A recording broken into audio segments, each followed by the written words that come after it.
आज आपका टॉपिक है आपका प्रिंसिपल्स ऑफ डिज़ाइन में लास्ट आपका जो टॉपिक है वो है स्केल। स्केल क्या होता है? माप। ठीक है, जैसे मैं आपको थोड़ा ऐसे ही बता देती हूँ, फिर आपको अच्छे से समझाती हूँ।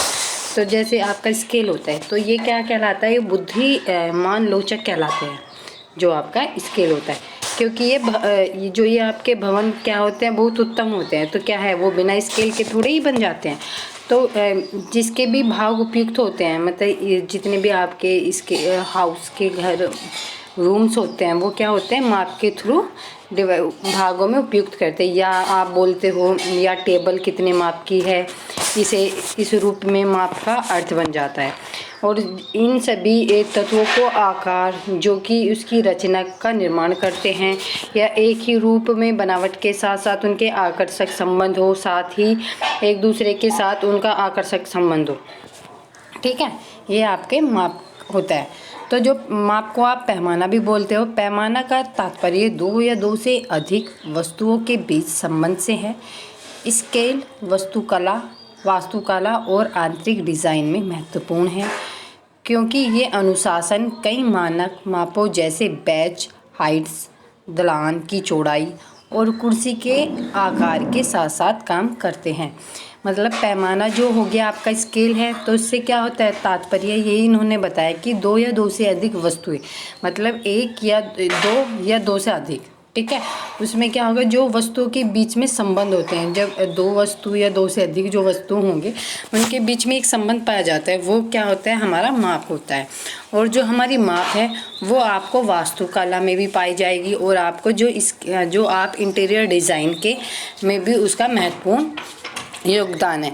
इंटीरियर डिज़ाइन में क्या होता है, क्योंकि जब आप डिज़ाइन बनाते हो तो आप क्या करते हो, स्केल के थ्रू नापते हो कि आप मापा जाता है कि आपको डिज़ाइन कितनी दूरी पे बनाना है, आपको कितने इंच का, कितने फीट का, या कितने सेंटीमीटर का, या mm का, मिलीमीटर का।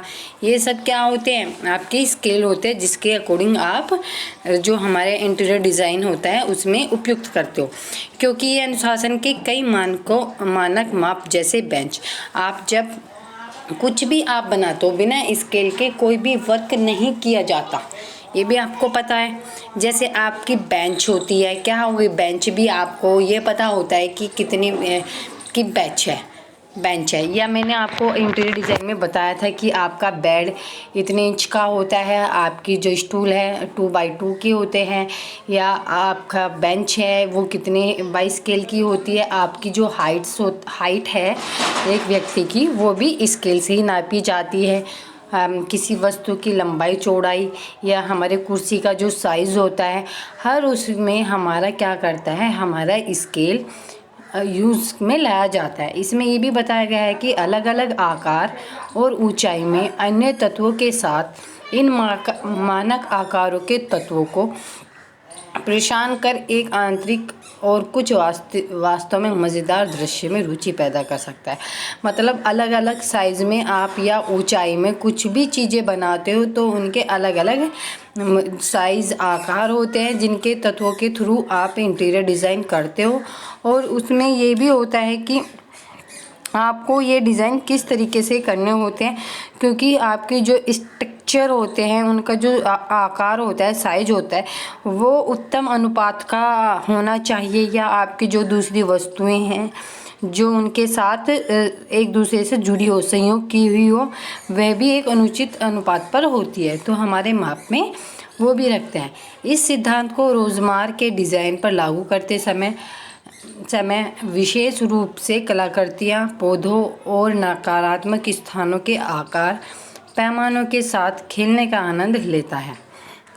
इसमें क्या होता है, जो हमारा प्रिंसिपल है, वो जो आप नॉर्मल चीज़ें करते हो उसमें भी आप डिज़ाइन को आराम से लागू कर सकते हो, क्योंकि बहुत सी आकृतियाँ होती हैं, पौधे हैं, हमारे नकारात्मक स्थानों का आकार वो क्या है, स्केल के साथ आप कर सकते हो। क्योंकि स्केल को देखने के लिए न केवल आप संपूर्ण वस्तुओं का आकार दिया जाता है, वरन उन वस्तुओं के प्रत्येक भाग का आपस में संबंध देखा जाता है। और प्रत्येक भाग का जो पूर्ण वस्तु के साथ साथ संबंध देखा जाता है, उसमें दो एक समान आयतान वाली कुर्सी को भी माप में भिन्न देख सकते हैं। यदि आपको एक हत्थे और एक टांग बहुत भारी है, एक हाथ और एक टांग भारी हो, तो दूसरी कुर्सी बहुत हल्की होती है। तो ये भी हमारे उस पर डिपेंड करती है। इस क्षेत्र पर ध्यान केंद्रित करने के लिए आँखों को कुछ दिलचस्प देखने के लिए एक काफ़ी सरल तरीका प्रदान करता है।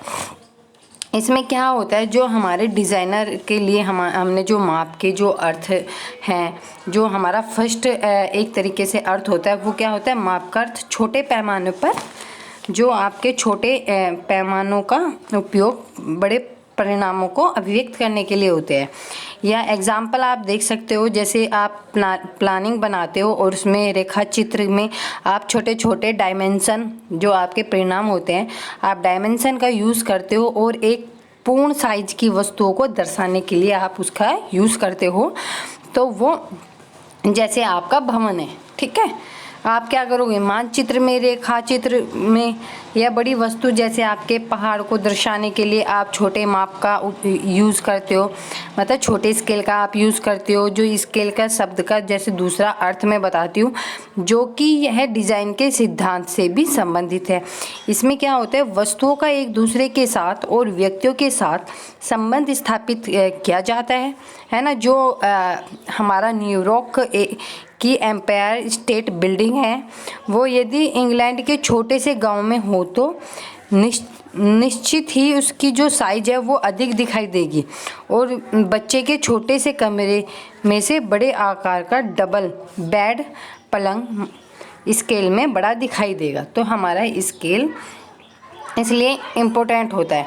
और हमारे स्केल में एक बात ये भी है कि जैसे जब हम स्केल के बारे में विचार करते हैं, तो उसमें हमारी वास्तुकला और आंतरिक सज्जा निश्चित अंतर आता है, क्योंकि कोई भी भवन हमें स्वयं में ही अपने आप में ही स्केल नहीं अधिक नहीं होता, क्योंकि स्केल या एकदम सही स्केल होगा या एक दूसरे वस्तु के साथ संबंध को दर्शाता हुआ हमारा स्केल होता है।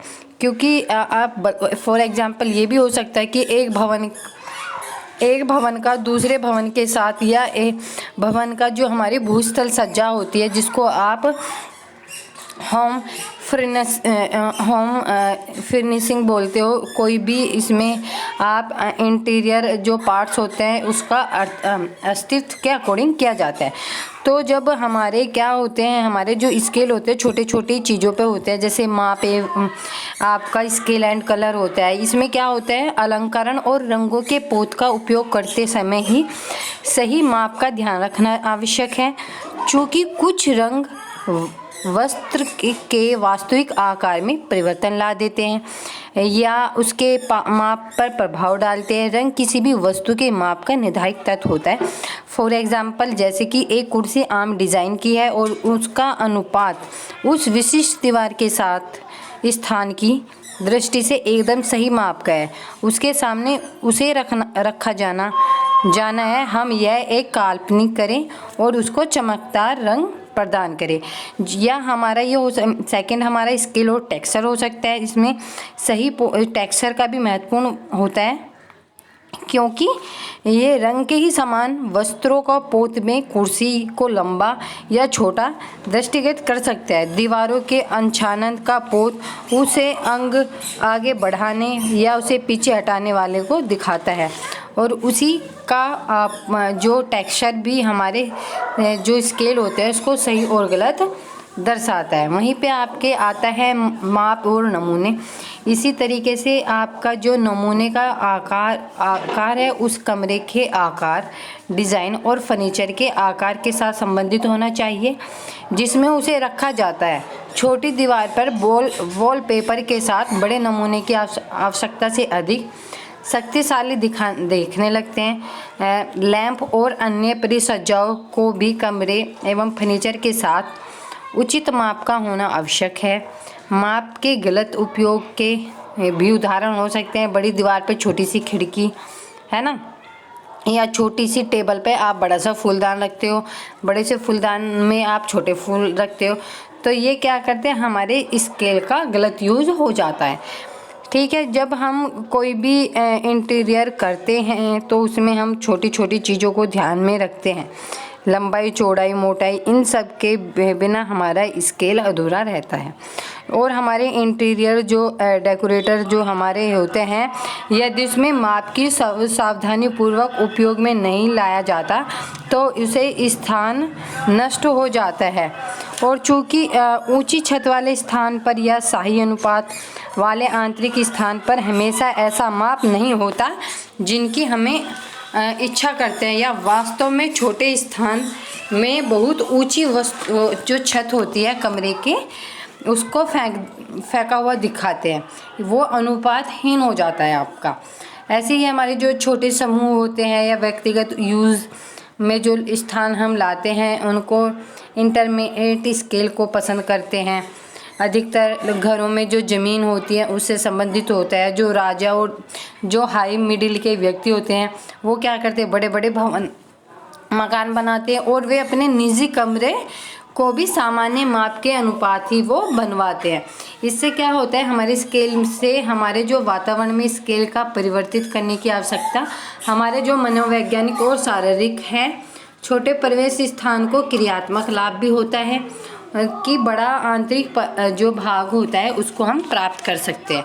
तो इससे हमारा जो स्केल है वो कंप्लीट होता है और हमारे यहाँ पे प्रिंसिपल ऑफ डिज़ाइन की यूनिट कंप्लीट होती है।